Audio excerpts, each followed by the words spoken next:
Assalamualaikum warahmatullahi wabarakatuh. Perkenalkan, nama Ibu Mira Santika dari Universitas Islam Negeri Raden Bata, Palembang.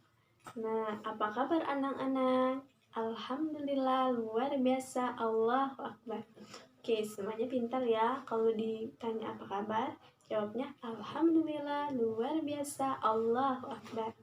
Nah, sebelum kita mulai pelajaran hari ini, alangkah baiknya kalau kita berdoa terlebih dahulu.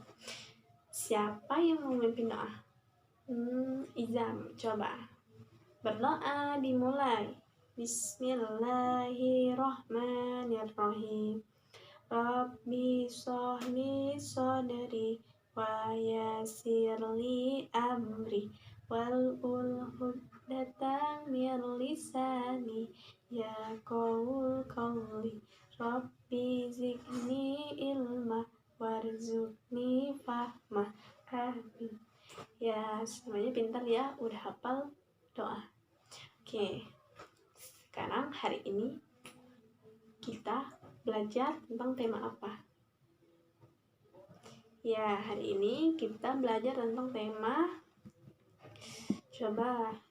tentang peduli terhadap lingkungan dengan subtema 1.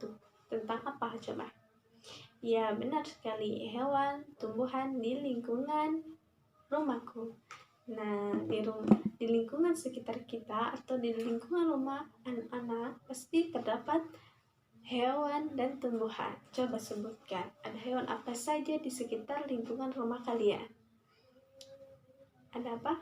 Oh iya, ada ayam, bebek, kucing, cicak. Ya, itu adalah hewan-hewan yang berada di lingkungan rumah kita. Dan masih banyak lagi hewan-hewan yang lainnya. Nah, kalau tumbuhan seperti apa?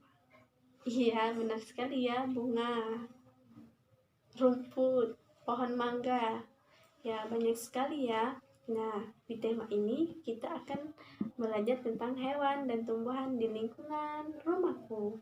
Nah, di sana ada teks bacaan. Kita baca bersama-sama ya.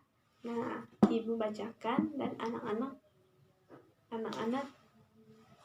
menyimak dan dengarkan Ibu membaca.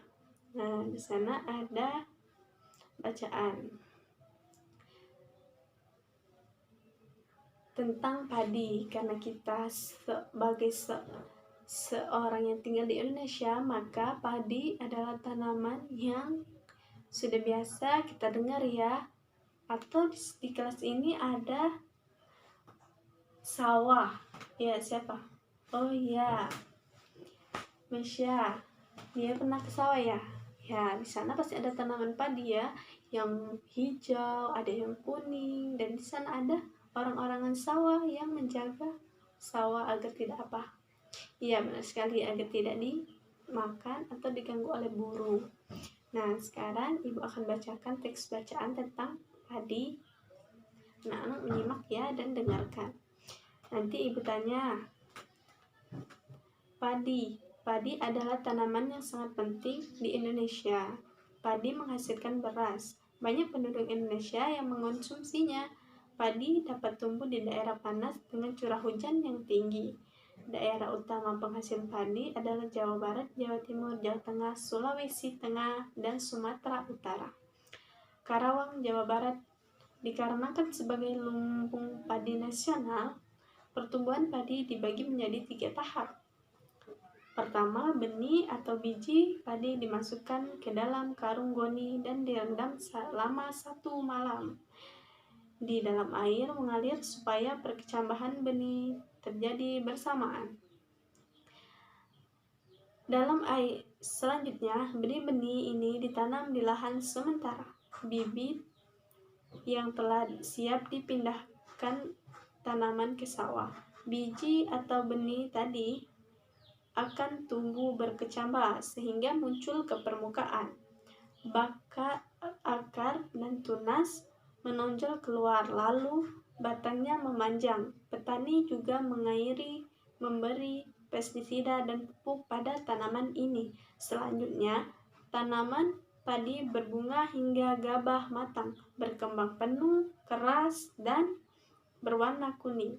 Gabah adalah butiran padi yang terbungkus dalam sekam kulit atau kulit padi. Gabah ini nantinya yang akan dijadikan benih lagi. Tahap pertumbuhan padi berlangsung antara 110 hari hingga 130 hari setelah panen padi. Gabah ditumbuk dengan lesung atau digiling sehingga sekam kulit padi terlepas dari isinya. Bagian isi inilah yang berwarna putih, kemerahan, ungu, atau bahkan hitam yang disebut beras. Nah, sangat panjang ya proses terjadinya padi itu hingga menyiapkan bibit, lalu menanam benih dan merawatnya hingga tumbuh besar menjadi padi. Nah, tadi di bacaan tadi siapa yang menyimak, ibu tanya pertanyaan ini ya. Padi menghasilkan beras. Banyak penduduk Indonesia yang mengonsumsinya. Nah, mengonsumsi padi dan menjadi beras itu adalah makanan pokok kita, karena beras adalah makanan pokok kita. Nah, sekarang ibu tanya lagi, kan di sana ada bagian isi padi berwarna putih, kemerahan, ungu, atau bahkan hitam. Nah, padi yang berwarna hitam itu apa coba? Siapa yang tahu? Ya, benar sekali. Padi yang berwarna hitam itu adalah beras ketan. Nah, beras ketan ini siapa yang pernah makan? Ya, semuanya pasti pernah makan ya. Sangat enak, bisa dibikin bermacam-macam, bisa dibikin bubur, bisa dibikin kue. Nah, sekarang coba anak-anak lihat pada bukunya halaman 2. Nah, di sana kan ada pertanyaan teks bacaan yang kita baca bersama-sama tadi. Pertanyaannya, apa isi bacaan di atas? Ayo, siapa yang tahu apa isi bacaan di atas? Ya, benar sekali baca. Isi bacaan di atas adalah tentang padi dan proses penanaman padi. Ya, benar ya. Nah, pertanyaan kedua coba. Mengapa tanaman tersebut penting bagi masyarakat Indonesia? Nah, kenapa coba? Tanaman padi itu sangat penting bagi masyarakat Indonesia. Karena apa? Iya, pintar sekali. Karena padi atau beras itu merupakan makanan pokok kita. Nah, pertanyaan yang ketiga.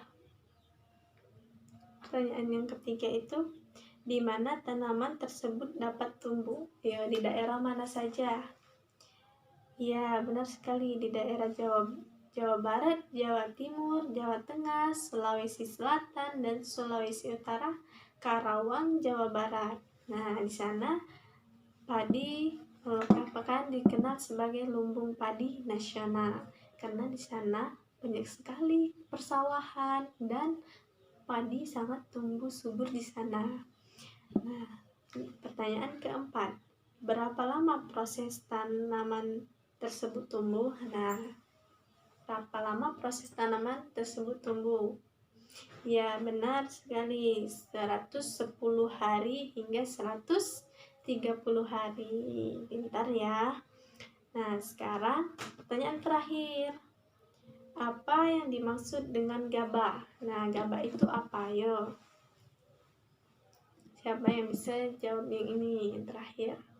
Ya, benar sekali. Gabah adalah buliran padi yang terbungkus dalam sekam padi. Ya, benar ya, yang padi sebelum menjadi beras. Nah, selain lingkungan persawahan, terdapat juga lingkungan lainnya. Seperti halaman 5, coba anak-anak buka halaman 5. Di sana ada gambar pantai, dataran tinggi, dan dataran rendah. Nah, di sana pantai, gambar pertama lingkungan pantai ya. Pantai adalah daerah yang berbatasan langsung dengan laut. Pantai ada yang landai dan ada pula yang terjal. Pantai yang landai biasanya digunakan untuk objek wisata. Nah, sedangkan dataran tinggi adalah permukaan bumi yang ketinggiannya 500 meter di atas permukaan laut. Dataran tinggi biasanya dimanfaatkan untuk peristirahatan objek wisata atau usaha perkebunan seperti kebun teh, kebun kopi. Nah, sedangkan dataran rendah adalah pemukiman bumi yang datar dengan ketinggian kurang dari 200 meter dari atas permukaan laut. Pada umumnya, dataran rendah berada di sekitar pesisir pantai. Dataran rendah banyak digunakan untuk berbagai keperluan, di antaranya pertanian, peternakan, perumahan, dan industri, serta beberapa jenis kegiatan perkebunan seperti perkebunan kelapa, tebu, sawit, dan masih banyak lagi. Jadi, lingkungan di sekitar kita itu banyak, bukan hanya sekitar lingkungan hewan, tumbuhan. Nah, masih banyak lingkungan seperti sawah, pantai. Nah, di lingkungan-lingkungan tersebut banyak sekali tumbuhan dan hewan-hewannya dan berbagai jenis hewan lainnya. Jadi, kita harus menjaga lingkungan tersebut agar tetap lestari dan terjaga kebersihannya. Seperti di daerah yang dekat pantai, kita harus menjaga kebersihan pantai tersebut agar ikan-ikan di sana tetap hidup dan bisa dimanfaatkan sebaik-baiknya. Kalau misalnya pantai yang tercemar, ikan akan mati, kita tidak bisa memakan ikan lagi. Nah, begitupun juga dengan dataran tinggi. Jika dataran tinggi tidak ada seperti kebun kopi, teh, atau apa, mungkin tanahnya akan menjadi longsor. Jadi, dimanapun kita berada, kita tinggal, kita harus menjaga lingkungan di sekitar kita agar tetap bersih, terjaga, dan tidak mengganggu makhluk hidup lainnya. Nah, dan kita harus menjaga kebersihan dan tidak merusaknya ya. Nah, dari penjelasan Ibu, apakah ada yang ingin bertanya? Tidak ada ya. Kalau tidak ada, ke anak-anak kerjakan tugas pada halaman 6 ya. Minggu depan kita bahas bersama-sama. Sekarang berdoa terlebih dahulu sebelum pulang. Siapa yang mau mimpin doa? Ya, coba. Bismillahirrahmanirrahim. Wal asri innal insana lafil husri illal ladzina amanu wa amilu sholihati wa tawassaw bil haqq wa tawassaw bis sabr. Amin. Nah, sebelum pulang jangan lupa bereskan terlebih dahulu alat-alat tulisnya biar tidak ada yang ketinggalan. Ibu tutup. Wassalamualaikum warahmatullahi wabarakatuh. Jangan lupa tugasnya ya.